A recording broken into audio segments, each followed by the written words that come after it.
Welcome back to Tanya in 5. The last few days we've been studying chapter 25. Now the Alter Rebbe comes back to that which he started with, the bottom line of it all.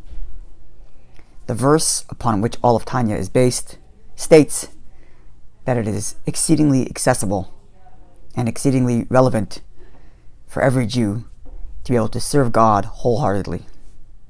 And now the Alter Rebbe gets to how it is possible to serve God with one's heart, not just in action or even in speech and thought.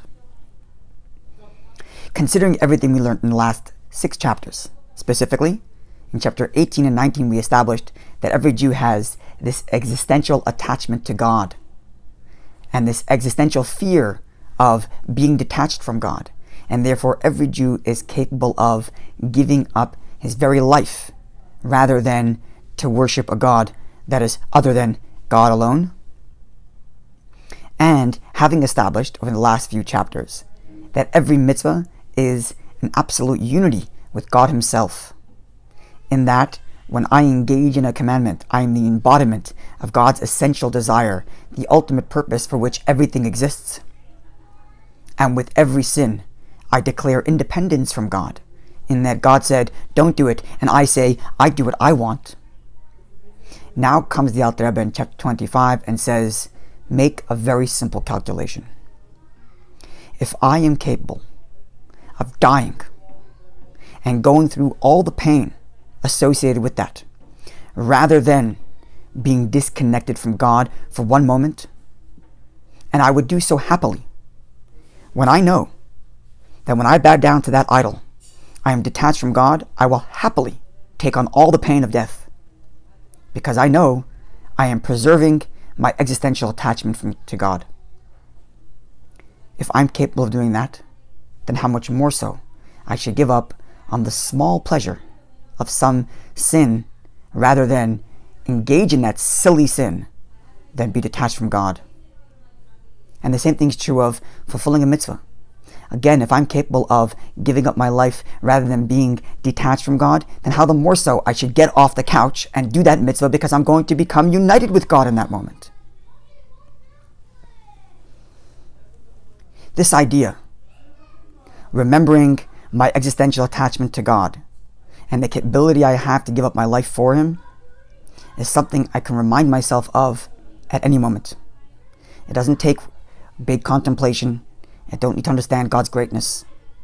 I just need to know that fact. And I have to remind myself continuously of this fact.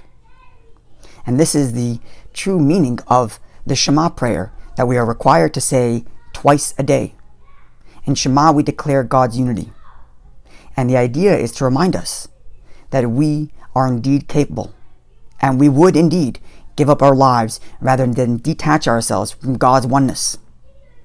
And the more I remind myself of that, the more I am conscious of this fact, the more easily and more readily I'll be able to wholeheartedly restrain from doing sin and wholeheartedly motivate myself to fulfill the commandments.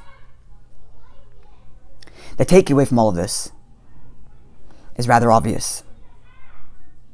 Remind yourself of your existential attachment to God and use that as a wholehearted motivation for fulfillment of mitzvahs and the withholding from doing sin. But there's something else perhaps. Every Jew has the line they will never cross, because if they cross that line, they know they're no longer attached to their Judaism. For one person, it's not to marry a non-Jew, because marrying a non-Jew, that would mean I'm detached from being Jewish. For somebody else, it's violating Shabbos. I would never violate Shabbos.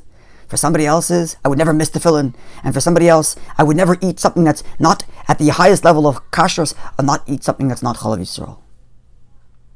And perhaps these chapters are challenging us to ask ourselves, what's the line you would never cross?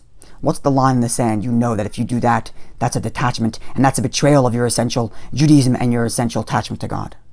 Identify that line and raise the bar. Find something new that you'll never do, and find something positive that you will never miss. Looking forward to seeing you when we conclude chapter 26.